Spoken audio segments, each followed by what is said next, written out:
All right, thank you very much, and thank you very much for coming as well as for inviting me.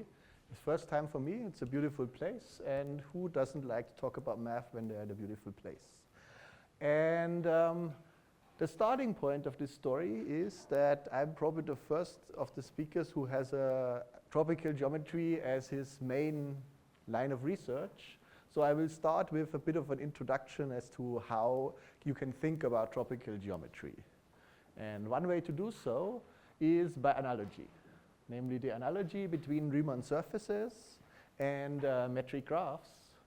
And I mean, we all know what a Riemann surface is, a compact Riemann surface, or for algebraists, for a smooth projective algebraic curve. It's this type of object that is the surface of what happens when you're baking donuts and things go wrong and you have used too much dough. And I got this convenient sign, so now it's your time to laugh. Okay, but anyway, it's a starting point, and the starting point is that there's an analogy between this type of object and a compact metric graph, which is one dimension less. So it's just a finite graph, and we associate a length to each of the edges, making this into some form of one-dimensional metric space.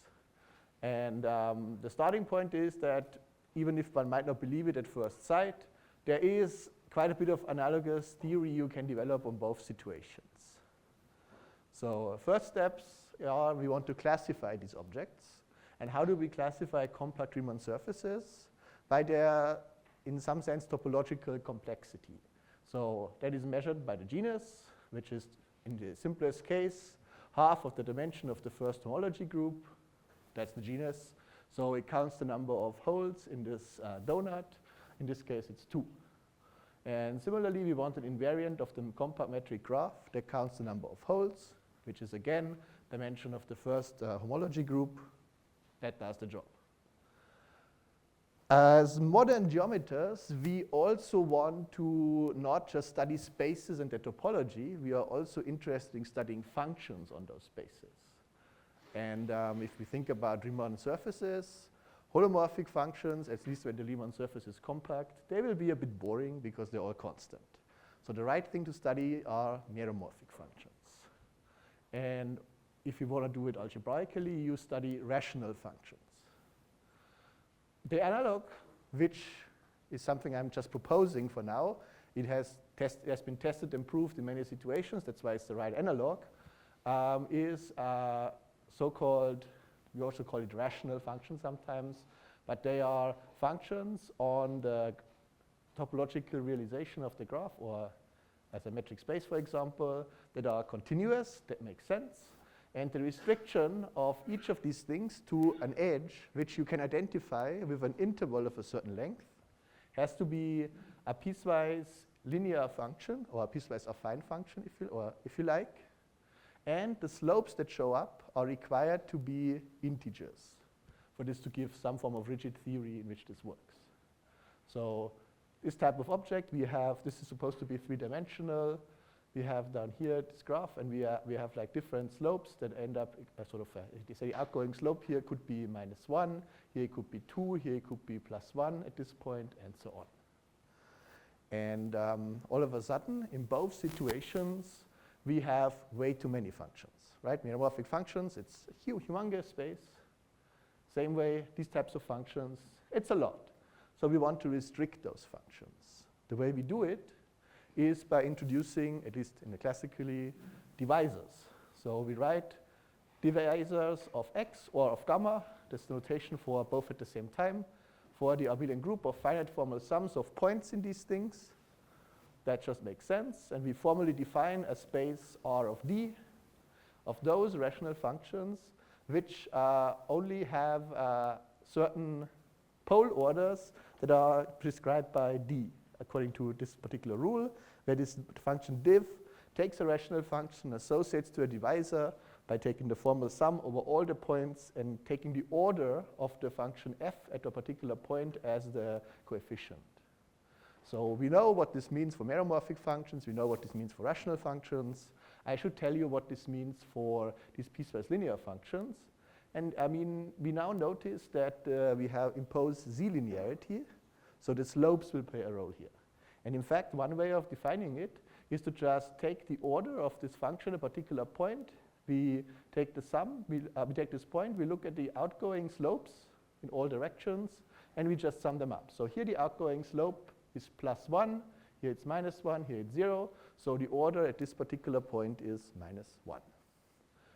You might wonder, can you take the incoming slopes? Yes, you can. You have to decide once and should stick with it. That's why I decided for the outgoing ones.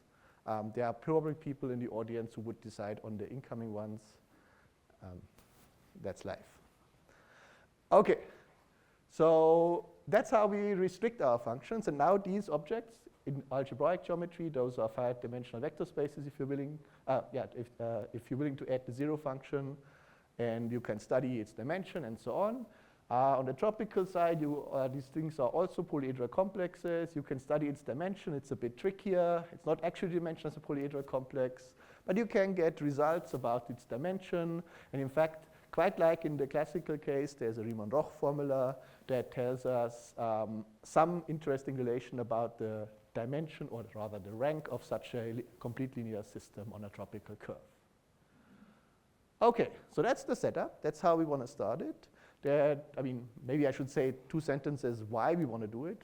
That thing also happens to have not just come from analogy, but also we can use this method to prove all kinds of things about the classical algebraic world of linear series. For example, like in the context of Noether theory, there are all kinds of refined dimension bounds that you can prove. And in fact, with tropical methods, at least there's quite a few classical bounds that you would not be able to achieve otherwise at this point. Although the classical algebraic geometers are catching up as well. Okay, but the topic of this talk is of course vector bundles. So I want to now tell you that one can take this story that I just explained in very classical language and make it into a story of line bundles. So for this, we follow mostly the work of Mikalki and Jarkov with a slight twist that has been introduced by Molcho-Weiss. And we define a sheaf on this of harmonic functions on our metric graph.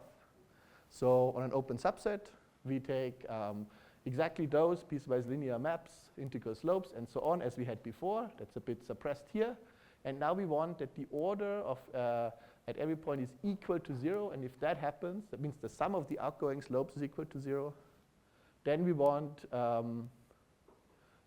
this thing to be called harmonic. And I mean, globally on a compact metric graph, that just means it's going to be constant. But we are willing to restrict ourselves to open subsets, so that's what we're going to do.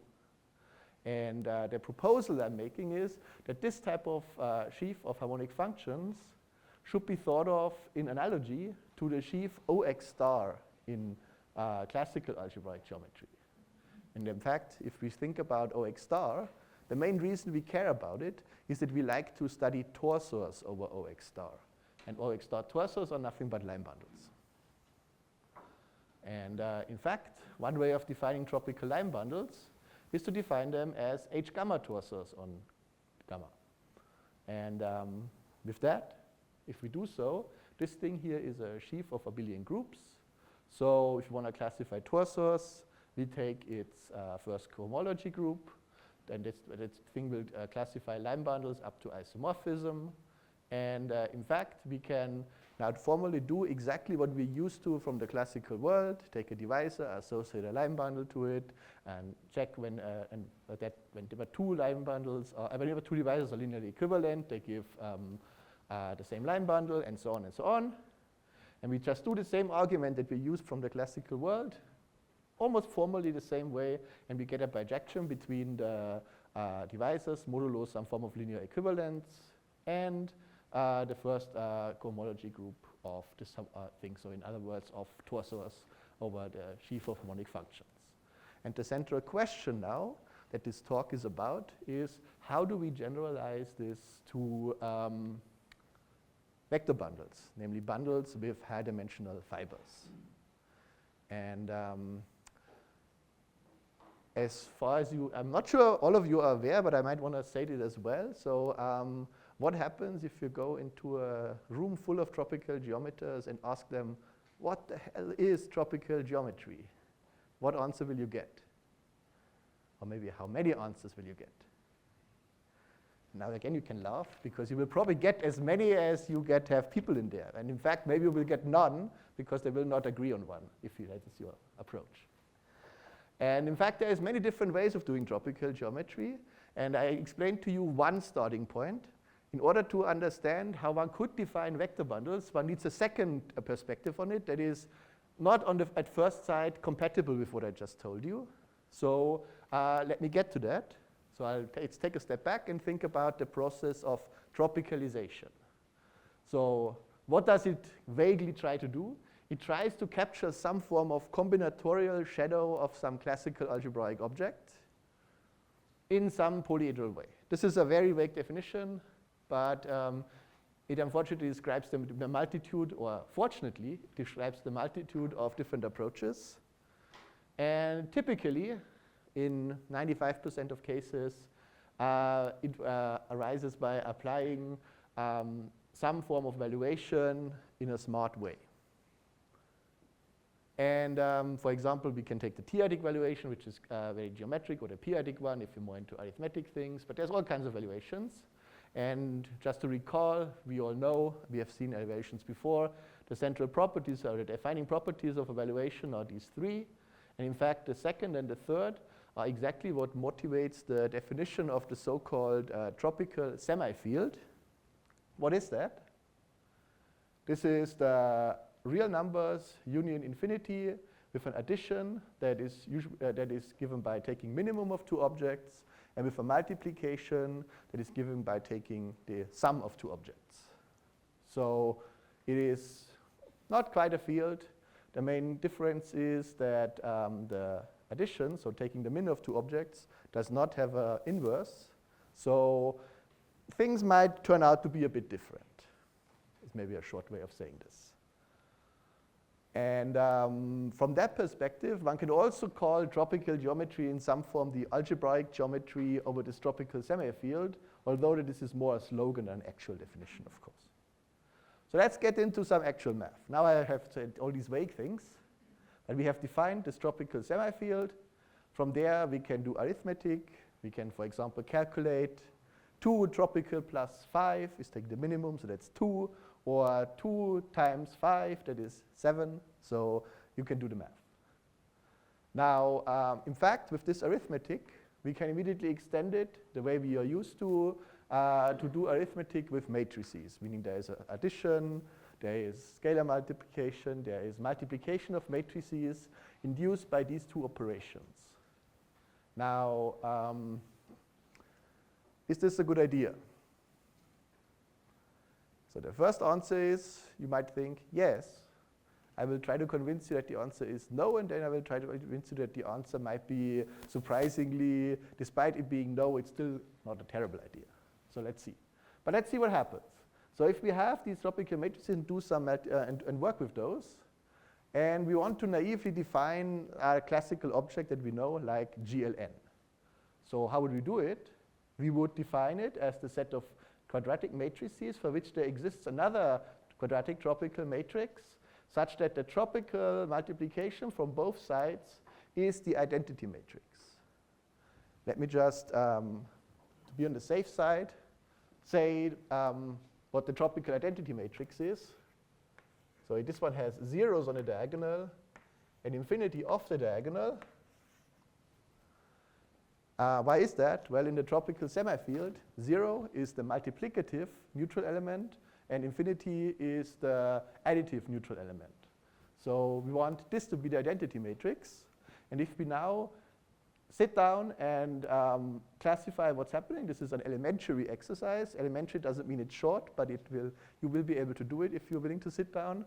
You will find that these are exactly the matrices for which there is an entry unequal to the neutral element infinity exactly once in every row and every column. What type of matrices have that form? Permutation matrices. So in fact, these things are some form of tropical permutation matrices, but they are a bit more generalized because we are still also have the choice of what exactly this value will be in each of the entries. So in a way, we get permutation matrices, that is this symmetric group here, Sn, and we are able to choose an entry for each row and each column for 1 to n, and that's the R to the n, which we think of as an additive group. So what we have just found is that the tropical invertible matrices are isomorphic to the semi-direct product of Sn with R to the n as an additive group. Okay? Now that we know GLN, we should be able to define vector bundles. There is good reasons to do so and bad reasons to not do so, but let's do it anyway. Let's define tropical vector bundles as principal GLN T bundles. Formally speaking, in the language of torsors, which is a bit closer to my own heart, suppose we have such a metric graph gamma, then a tropical vector bundle on this is nothing but an Sn semi-direct product H gamma to the n torsor. So we plug in the sheaf of harmonic functions instead of the R and get such a torsor. Okay, that's a definition. It essentially has appeared in the work of Allemann. We have rediscovered it and then also worked with it and done more with it. In fact, though, if we think about what this means is that we have, first of all, it's a torsor over some non-abelian group. So we can look at some non-abelian check cohomology and find that this classifies tropical vector bundles up to isomorphism. So that's not a surprise. And the other thing that's there, that's an important fact, and this makes our theory roll in many ways, is that whenever, as at sort of such a Sn semi-direct product H gamma to the n torsor is always also an Sn torsor. An Sn torsor, we know, that's a degree n cover. So in fact, using this perspective, we find that every tropical vector bundle in this sense, I would call it a naive sense, is for every such thing, there always is a topological cover of the metric graph, gamma tilde. And then on each of the sheets, we remember one of the entries of this H gamma to the n, and that gives us a line bundle on gamma tilde. And this is done in such a way that the push forward of this line bundle is the tropical vector bundle E. So from that perspective, we can now reduce many of, or almost all statements we want to prove about these, at least from a tropical perspective, about these tropical vector bundles to the study of degree n covers and line bundles, for which we have a theory. And using this perspective, we get like a whole bunch of analogs of classical results. First one, there is a version of the Riemann-Roch theorem with suitably defined notion of rank, which is not difficult if you know the line bundle case. And the formula just looks the same as it does for vector bundles on a curve. We have a classification of vector bundles in genus 0, meaning that if we have a metric tree, then every vector bundle is a direct sum of line bundles. I can give you a quick proof of that. So think about how many degree n covers of a tree do you have? Exactly one, right? It's disjoint union of the trees. So disjoint unions of covers exactly correspond to direct sums of vector bundles. So, well, we have a direct sum of degree 1 covers, so that will end up being a direct sum of line bundles. And similarly, if we look at a metric circle, we also get a bijection between the set of indecomposable vector bundles of a fixed rank and degree and gamma itself. That's some form of Atiyah classification. It also follows from the fact that for a circle, we really can classify what the covers look like because we know its fundamental group. And in higher genus, we also get a classification, which is a bit more complicated. We define a notion of stable vector bundles, which is formally the same as it is for the classical situation. And then the stable vector bundles of degree 0 on gamma are in a one-to-one correspondence with irreducible representations of the fundamental group of gamma to GLNT, up to some equivalence I don't want to tell you about because it's a bit technical. But what the message you should take from this slide is, with our definition, we at least get a few results that are similar to what the classical world tells us we should find. But that's not all we want. We are not satisfied with analogy. We really want this to be some form of polyhedral shadow of something algebraic.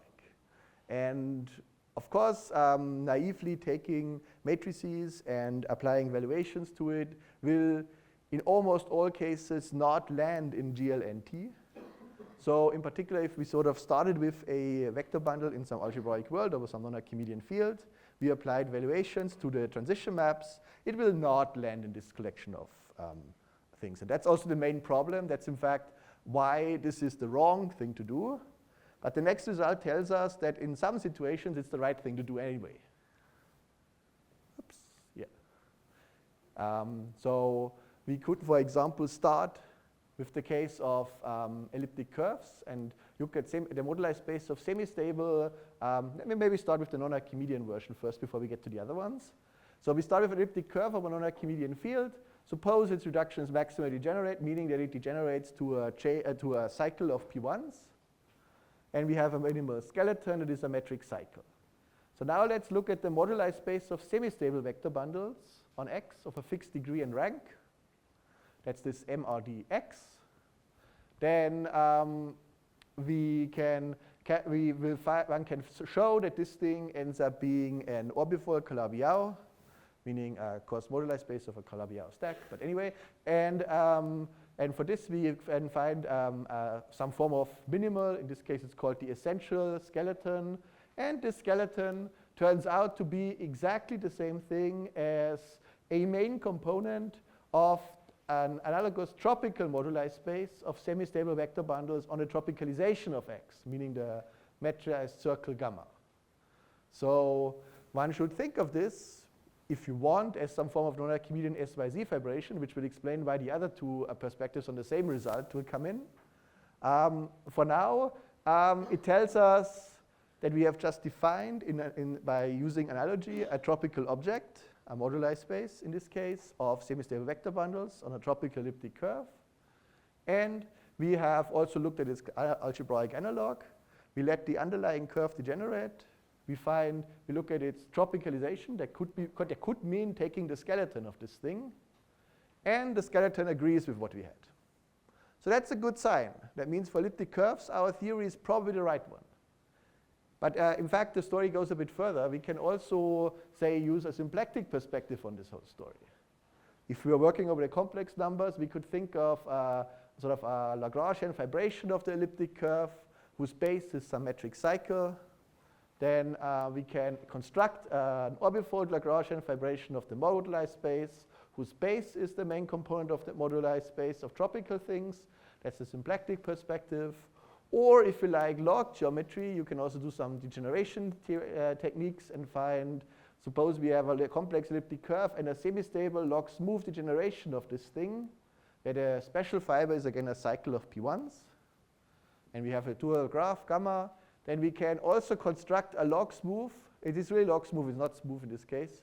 Degeneration of the moduli space of generically, so it's a degeneration to the whole family, where now we can have some form of dual complex of the central fiber. This will probably come up in Patrick's talk as local tropicalization, and you take the height 1 points, but that's okay. And we find that this thing is again a tropical moduli space that we wanted. So these three perspectives on the same result tell us that despite doing something seemingly stupid, in the case of elliptic curves, we're good. And in fact, one could now wonder, will we be able to generalize this? Can we generalize this to other types of bundles, principal bundles? The connoisseurs among you will have already noticed that Sn is the Weyl group of GLN.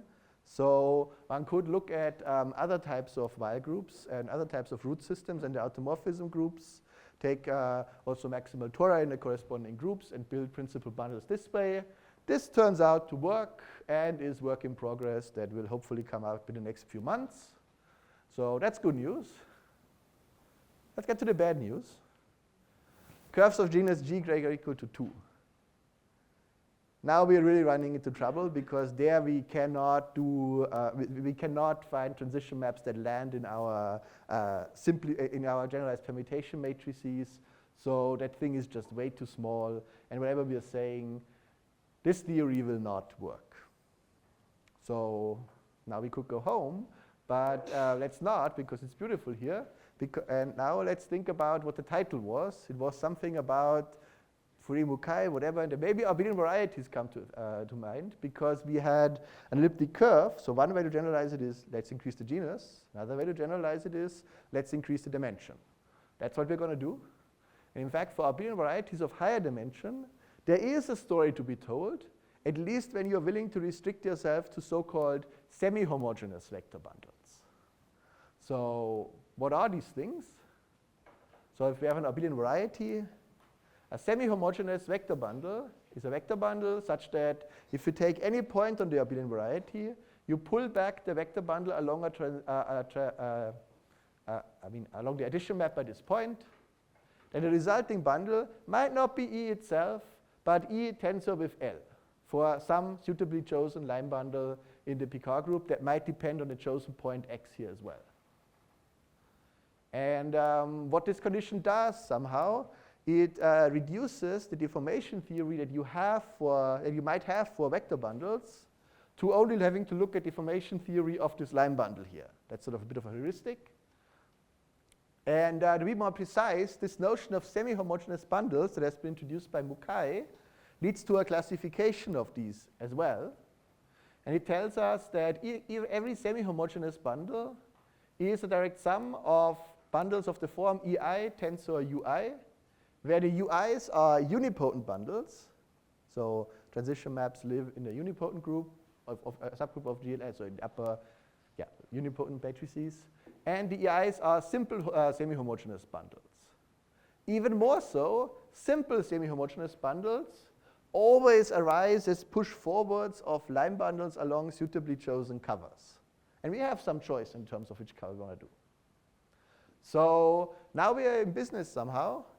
If I'm proposing to you, and this is sort of something we already found in the elliptic curves case, that unipotent bundles really should tropicalize to something trivial, because in elliptic curves case it was the case, so why not do this here as well? So we have to really deal with vector bundles that arise as push forwards of line bundles, and those we can deal with. Now again, we want a result that is similar in terms of moduli spaces. So a point-by-point description as we have here is not quite what we want. We want something that also works in families. And in fact, Mukai, when he introduced semi-homogeneous vector bundles, I would believe that for him it was a first step towards creating what is now known as Fourier-Mukai equivalences. So this was before all of this, but it certainly motivated it. And in fact, one of the first applications of Fourier-Mukai equivalences that Mukai did was classifying homogeneous vector bundles on abelian varieties. And we did a slight generalization of that and did it for all semi-homogeneous ones in a Fourier-Mukai way. So for that, we look at first at the modular space of simple semi-homogeneous vector bundles of a fixed slope, which is now an object for us, at least in the Néron-Severi group with rational coefficients. And it should be of, this is of a fixed slope, h. And we do not, and we want this thing to be simple, that is sort of hidden in the notation as the one here. Okay, let's look at this thing. We will see simple ones arise as push forwards of line bundles. So we can just look at the space of line bundles on a suitable cover. We mod out by a well-chosen abelian group, finite abelian group, and we end up getting this moduli space. So this is like a very explicit way of writing this. And how do we extend it from simple semi-homogeneous bundles to all semi-homogeneous ones? For that, we need a Fourier-Mukai equivalence, namely the following one. We can find a Fourier-Mukai equivalence between the bounded derived category on X and the bounded derived category on MH1 of X. And that induces an equivalence between semi-homogeneous bundles on the left and coherent sheaves of finite length on the right. So typically in there you have complexes and whatnot, but we are just looking at the ones that are sort of supported at one point and restricting to the sublocus or the subcategory, say, of such things, we end up getting an equivalence between these two things.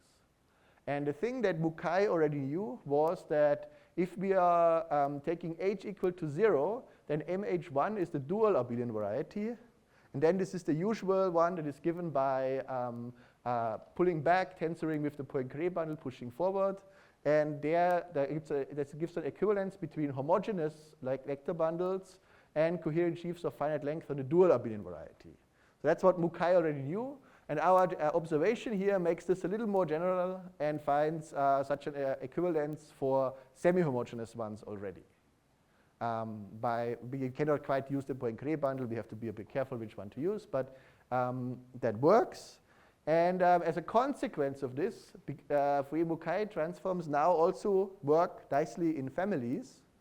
And therefore, we have isomorphism of moduli functors, and that gives us an isomorphism of these, I guess they're now called good moduli spaces, between the moduli space of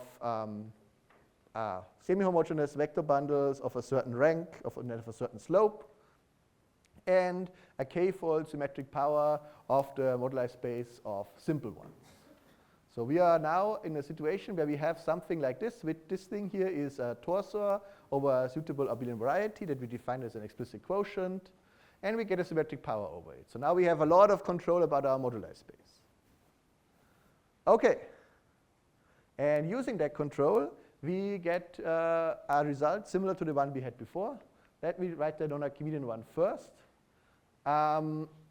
We start with an abelian variety that is maximally degenerate or has a maximally degenerate reduction. So that means we can write it in terms of uniformization as non-Archimedean uniformization as gm to the g modulo some lattice of dimension g. And it has a non-Archimedean skeleton that is a real torus. So, okay. Again, we look at the corresponding moduli space.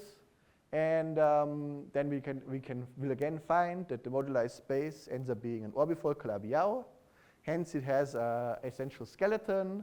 And that essential skeleton is, again, isomorphic to a moduli space of tropical semi-homogeneous bundles that we have to define to make it work, really. Because sort of there's a bit hidden in the statement. There's two things. One is, how do we do it? Well, in the end, we give a description of mh1 in terms of a suitably chosen lattice that depends on this lattice here, and h and other things. And that's a bit tricky, but once we have that, we have the description of mh1, and then we take symmetric powers, and it works. But what ends up happening is, by choosing the right lattice here, we are somehow identifying different tropical vector bundles, even of different rank in our situation. So when I say this moduli space, one has to really be careful of what happens here, because there are some rank jumps in there. So one has to be a bit, the tropical side of the story is a bit surprising, I would say. Okay, so this is the non-Archimedean perspective. And for semi-homogeneous vector bundles, we also got the right thing. Okay. And again, we have two different other perspectives on the same story, really. If we now take a generation of the abelian variety that is maximal, and a dual complex of a central fiber, therefore, is a subdivision of a real torus, we have a log smooth degeneration of the moduli space that is induced by this, which is also has a dual complex of its central fiber, and that is the tropical moduli space. Or phrased in terms of symplectic geometry, if we like, if we choose a Lagrangian fibration of X such that its base is a real torus of the maximal dimensional real torus that is possible in this situation, then we can construct an orbifold Lagrangian fibration of the corresponding moduli spaces whose base is the tropical moduli space. So all that is said, this is really the same result phrased in languages of three different communities, but all it says to us is that whatever we have defined by analogy is not completely wrong. It is, however, wrong because we want to look at curves of genus higher than or greater or equal to 2, and there it will not work. So the question, before we sort of go to that open question part of the talk, are there questions about the story that I've told so far? Good. Because then I will tell you what the more fun part, the speculative one. And the speculative part, is sort of hidden in this diagram. So there's different approaches. Our approach deals really well with the case of elliptic curves. It deals pretty much not well with all kinds of higher genus things, but a few we can cover. We can cover a dense subset of the moduli spaces, but they're not open, so it's a bit tricky. It deals well with semi-homogeneous bundles, and there's sort of a competing approach that is motivated by toric vector bundles, where it really does the right thing, clearly. But it also aims to generalize the toric vector bundles case to subvarieties of toric varieties, and there it runs into quite a lot of trouble. So what's indicated here is that in principle it can catch vector bundles in all other situations, but I mean it really has some obvious problems. I mean it does not recover the tropical vector bundles that we need to understand the moduli space of bundles on elliptic curve, for example. So there is problems there. So in a way, our approaches might even be almost orthogonal in some sense. And probably some combination of the two will do the trick. And the toric vector bundles approach has a lot to do with buildings. So we should probably try to incorporate the language of buildings into our story as well in order to be able to fill this diagram. And the starting point, which is a funny thing to say if we are close to the end of the talk, but it's also speculative, that's okay, is the question, how actually do we tropicalize a linear map? Right? I told you already, if we are just looking at matrices, and I'm going to use the blackboard for a second. If we're tropicalizing two matrices, such as, say, this one of a non-Archimedean field and another one, like 1, -1, 1, 0. If we tropicalize it naively by applying valuations to it, whatever the non-Archimedean field we're at, well, 1 will send it to 0, infinity. Tropicalizing B, we will send this to 0, 0, 0, infinity here. But if we now multiply, we find that this thing ends up being 1, -1, 1. And if we now tropicalize the product, so we tropicalize this matrix, we end up getting infinity 0, 0, 0. While if we are now sort of multiplying this one with that one, we get 0, 0, 0, 0. And those two things are not the same. So this example is crucial in telling us that tropical matrices, at least from the perspective that I'm thinking about them, are really not the right thing. I mean, there's two problems hidden. The first one is the tropicalizations of these matrices here, despite being invertible over the field, end up not being invertible tropically. That's one problem. The related, but maybe even worse problem is, if we tropicalize a product, and then we tropicalize the two factors and then take the product, these two things are not compatible.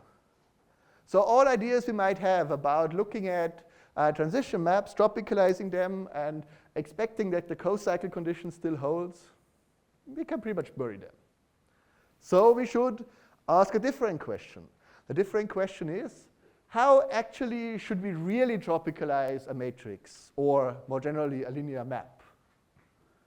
And well, I'll give a short answer.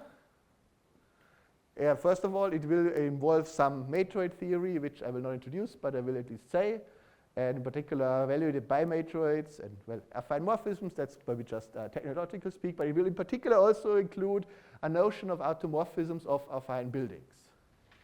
And well, that's one building. And let me quickly explain what this type of object actually is. And I will explain in a way that is helpful to people who have seen Berkovich spaces. If you have not seen those, I apologize for that. The next 5 minutes until the end of the talk, sorry. Okay, so we start over a non-Archimedean field and we take some 5-dimensional vector space, V. Then we look at the semi-norm on this vector space, which is, I mean, what you would expect. It's essentially a non-negative function that sends 0 to 0. It is compatible with scalar multiplication, and it involves a strong triangle inequality with respect to addition. So that's what this is.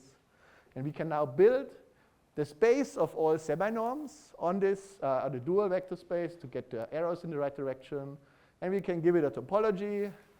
Berkovich people will know that we take the causes topology that makes evaluation maps continuous. That's the right thing to do. One could take other topologies. Let's not. And we now take sort of, we projectivize this whole story. And this thing is also sometimes called the Goldman-Iwahori space of semi-norms on some 5-dimensional vector space. And if the field is not too terrible, so the technical condition is it is spherically complete, then this thing is in fact the affine Brouwer-Titz building or a compactified version thereof of the group PGLV.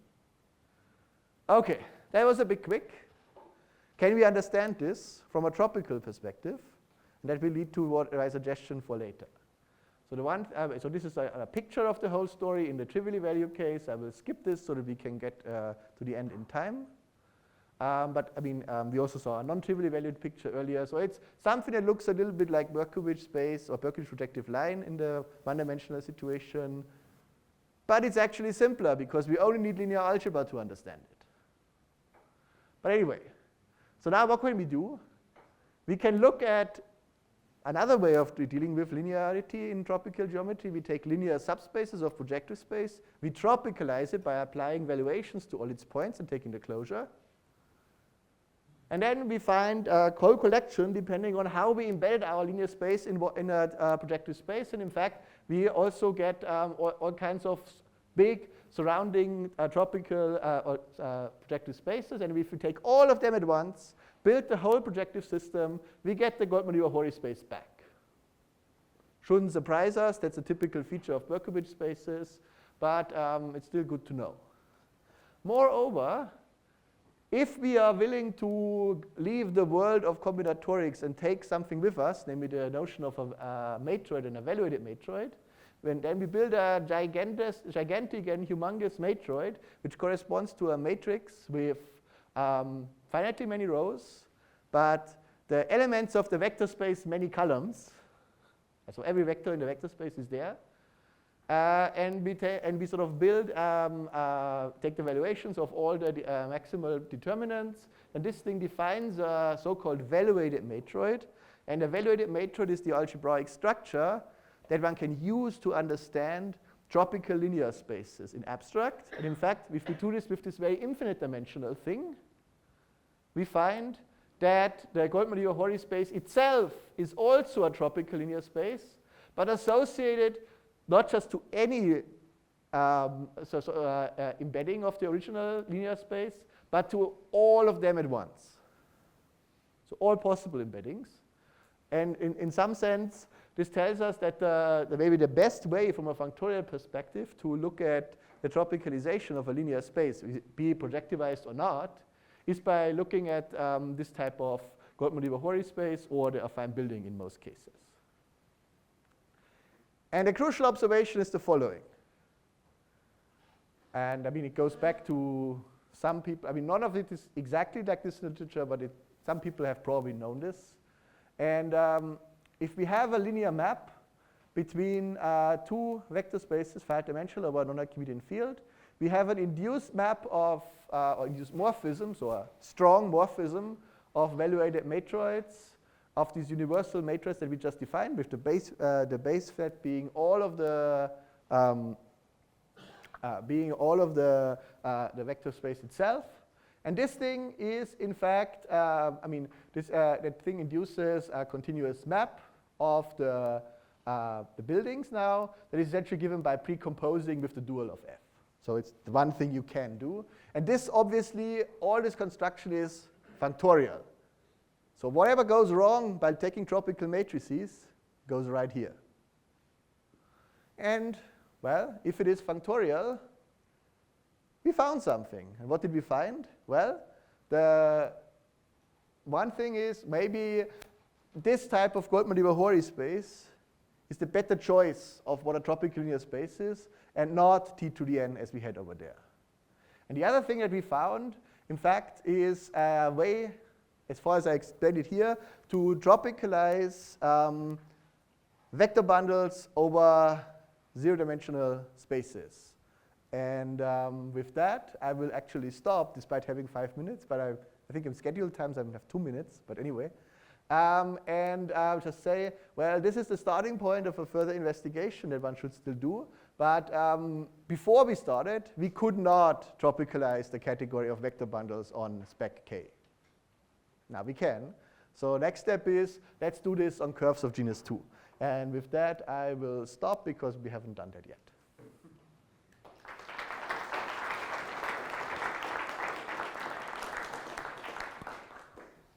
Thanks for the very nice talk. Are there any questions, comments? Maybe I could ask you a question. You were mentioning at some point in your slides about the non-Archimedean SYZ conjecture. Not conjecture, fibration. But SYZ fibration. I was just wondering, because there was recent work proving if the non-Archimedean SYZ conjecture is true, the SYZ conjecture should be true of Yang-Lee. Oh, yeah. Do you know any examples beyond elliptic curves or beyond the things where the SYZ conjecture is known, where you can construct? For these moduli spaces, but I have to admit that people who study SYZ things have not studied these moduli spaces. So it's maybe too simple an example for them. But here it would, of course, work. But experts in the area should tell me whether they are excited. Probably they're not, because that's a bit too simple. But it's an example, yeah. But beyond that, I don't.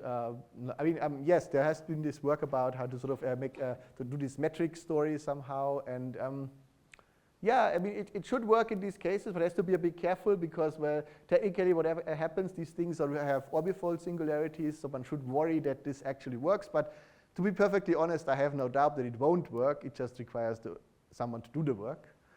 But the one thing that is maybe a concern is, from a tropical perspective, that's kind of nice and all, but algebraically, these things are symmetric powers of torsors over abelian varieties.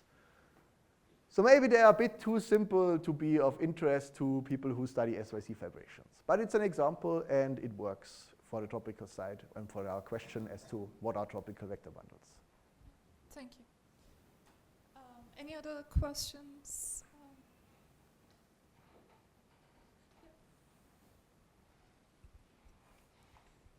So on the last slide, you said that the idea was also due to conservage, or like it may have been. I had a question mark should be read as a big question mark. Yeah. What was the? So there is a series of lectures on YouTube that he gave at IHES about non-Archimedean stability conditions. Oh, okay. And I think what's underlying a lot of the things he said is this type of functoriality that I wrote here. I don't think he ever explicitly says it, but I do believe that he must know about it because otherwise he couldn't have said all the other things during this talk. Yeah. So that's why I think the best attribution is the first one, but that's the non-evaluated case. So probably Dress, who invented evaluated matroids, and maybe also Kontsevich knows about this, but of course they haven't written this up. So it's an observation that needs to be written, and we will write it and then do things with it.